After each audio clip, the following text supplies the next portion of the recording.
축복과 반대로 정반대로 저주에 대해 말씀하고 있습니다.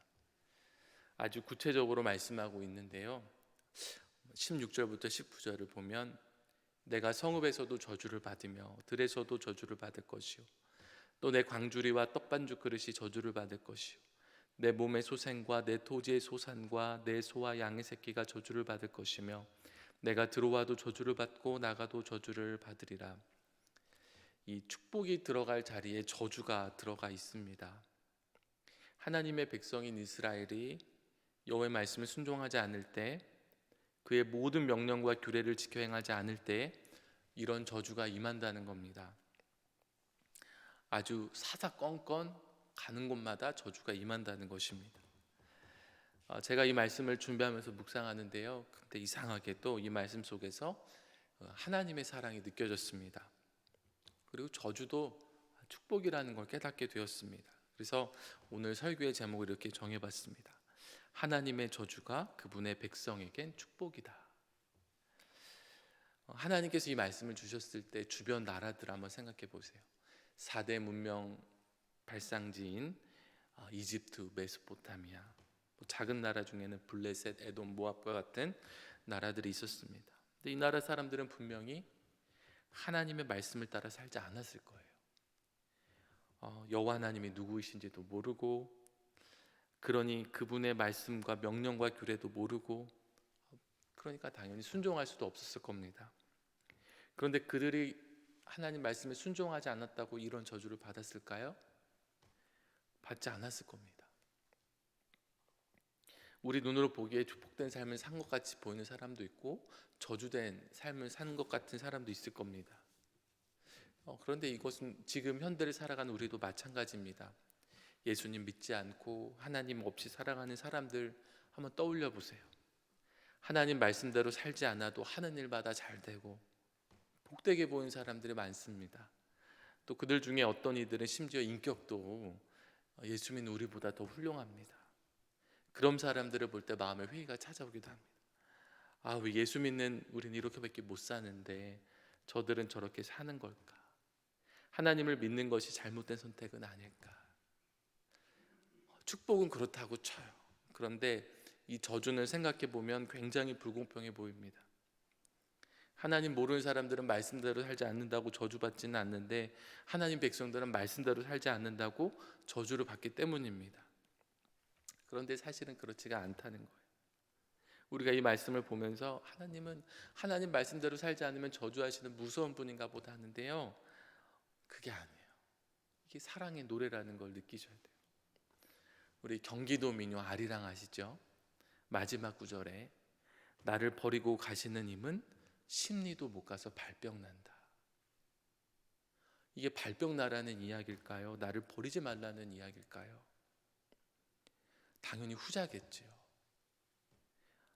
만약에 부부의 세계에 나오는 그런 남편이라면 그놈의 인간 지긋지긋해, 그만 좀 떠났으면 좋겠어, 그런 마음이라면 이 노래를 불렀을까요? 심리도 못 가서 발병 난다? 심리건 백리건 안전하게 잘 가세요, 이렇게 노래 부르지 않았겠어요? 속 시원하다, 이제는 내 인생 허비하지 않으리. 사랑하지 않으면 미움도 저주도 없습니다. 아무런 에너지가 없어요. 이게 우리가 조심해야 할 가장 무서운 무관심의 상태입니다.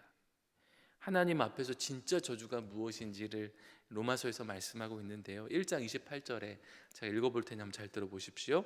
또한 그들이 마음에 하나님 두기를 싫어하매 하나님께서 그들을 그 상실한 마음대로 내버려 두사 합당하지 못한 일을 하게 하셨으니, 그들을 그 상실한 마음대로 내버려 두사, 이 내버려 두시는 게 진짜 무서운 것입니다. 그러나 하나님이 내버려 두시지 않으세요.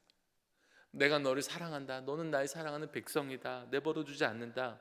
그럴 때 어떻게 하실까요?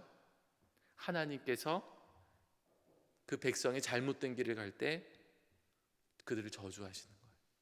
아주 사사건건 모든 순간순간마다 저주하세요. 성읍에서도 저주를 받고 들에서도 저주를 받고 광주리도 저주를 받고 떡반죽 그릇도 저주를 받고 들어가도 나가도 저주를 받아요. 왜 그러실까요? 깨달아서 하나님께 돌아오라는 거예요. 이쪽 한쪽에서만 저주를 받으면 못 깨달을까 봐 그냥 온통 가는 곳마다 저주를 해서 하나님께 돌아오라는 거예요. 저도 이런 걸 경험을 많이 하죠. 저는 하나님께 이제 매를 맞는다고 이제 표현을 하는데, 하나님께 매 한 번 맞으면 저는 버틸 재간이 없어요. 울면 불면 회개하고 돌아옵니다. 천부의 의지 없어서 손 들고 옵니다. 주나를 가라 하시면 어디 가릴까 하면서 돌아와요. 하나님의 백성에게 하나님의 저주는 사랑의 매와 같습니다. 사사건건 문제가, 삶의 문제가 생기기 시작하고 하나님이 책망하시는 것이 마음에 느껴져서 견딜 수가 없는 거예요. 그래서 하나님의 말씀대로 살지 않을 때, 내가 잘못된 길을 갈 때 그것이 얼마나 크고 무섭군 죄인가를 아는 것이 우리에게 주신 가장 큰 은혜 중에 하나입니다. 예수님을 인격적으로 만나고 나면은요, 내가 얼마나 큰 죄인이라는 것을 깨닫게 됩니다. 죄는 조금도 없으신 거룩하신 하나님 앞에서 나의 추악과 더러움이 여실히 드러납니다. 그리고 하나님의 그 어미하신 공의 앞에서, 심판 앞에서 죄가 얼마나 무섭고 끔찍한지를 깨닫게 됩니다. 그래서요, 이 성령으로 충만할 때는 우린 조그마한 죄에도 민감합니다. 작은 죄에도 괴로워해요. 그런데 우리가 이 은혜를 잊고 죄에 익숙해지기도 합니다. 조금씩 하나님의 뜻을 떠나서 자기 마음대로 살아가요.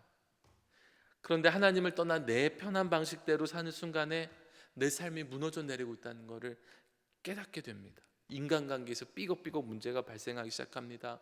별거 아닌 일 때문에 싸움이 커져요. 정말 지옥이죠. 자녀의 문제, 건강의 문제, 소득의 문제, 크고 작은 문제들이 동시다발적으로 일어납니다. 뭐가 잘못된 거지? 고민하다가 하나님의 말씀을 떠나 살고 있다는 거 깨닫게 됩니다. 그럼 기도의 자리로 나와요. 주님 앞에 회개합니다. 그러니 이게 복이라는 겁니다. 하나님 뜻대로 살지도 않고 순종하지도 않는데 삶에 아무런 문제가 없다. 모든 게 잘 되고 형통하고 있다. 근데 모든 게 잘 풀린다고 느낄 때 우리가 변질하기 쉽거든요. 브레이크가 걸리지 않는 겁니다. 그렇게 살다가 또 돌아오면 다행입니다. 근데 가장 큰 불행은 돌이킬 기회도 없고 회개하지도 않았는데 멸망당하는 겁니다. 어떤 분들은 예수 믿는 것과 하나님의 말씀에 순종하는 것은 별개라고 생각합니다. 말씀에 순종하는 것은 행위이고 그것을 강조하면 율법주의라고 여깁니다. 그런데 여러분, 율법주의는 그런 게 아니에요. 자기의 의로움으로, 공로로 구원을 얻는다고 여기는 게 율법주의지, 내 의가 아니라 예수의 은혜로 구원을 받는다고 믿으면 율법주의는 아니에요. 그런데 예수님을 믿으면 하나님 말씀대로 살아가게 돼요. 제대로 예수님을 믿으면. 예수님을 주로 영접하여 구원을 얻는데 예수님이 내 삶의 주인이 되시니까 생각도 감정도 행동도 말도 모든 것을 주관하십니다. 하나님 뜻대로 살지 않을 때 불편해요. 주님 책망하는 마음을 주십니다. 그리고 성령께서 우리를 하여금 하나님의 뜻을 알게 하고 순종하게 합니다.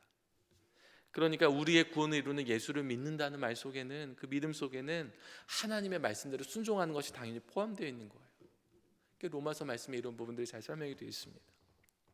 그러니까 혹시라도 난 하나님의 말씀대로 못 사는데 예수 믿으니 구원받을 것이다, 하나님께서 나의 이런 연약함을 이해해 주실 것이다, 이런 생각은 굉장히 위험한 겁니다. 물론 하나님의 말씀대로 살고자 이제 막 부단히 노력을 하나 부족함을 느낄 수 있어, 그런 건 괜찮죠. 그런데 성화에 대한 간절한 의지도 없이 그저 편하게 내 마음대로 하나님 뜻을 구하지도 않으면서 적당히 타협하고자 하는 마음이라면 그건 굉장히 위험하다는 거예요.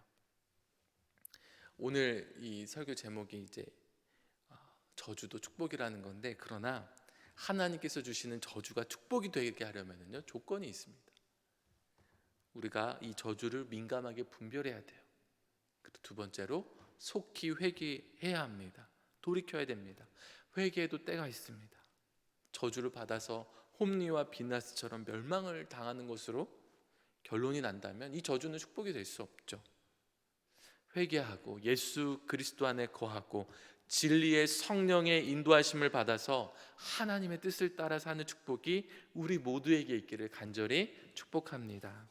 네, 기도하겠습니다.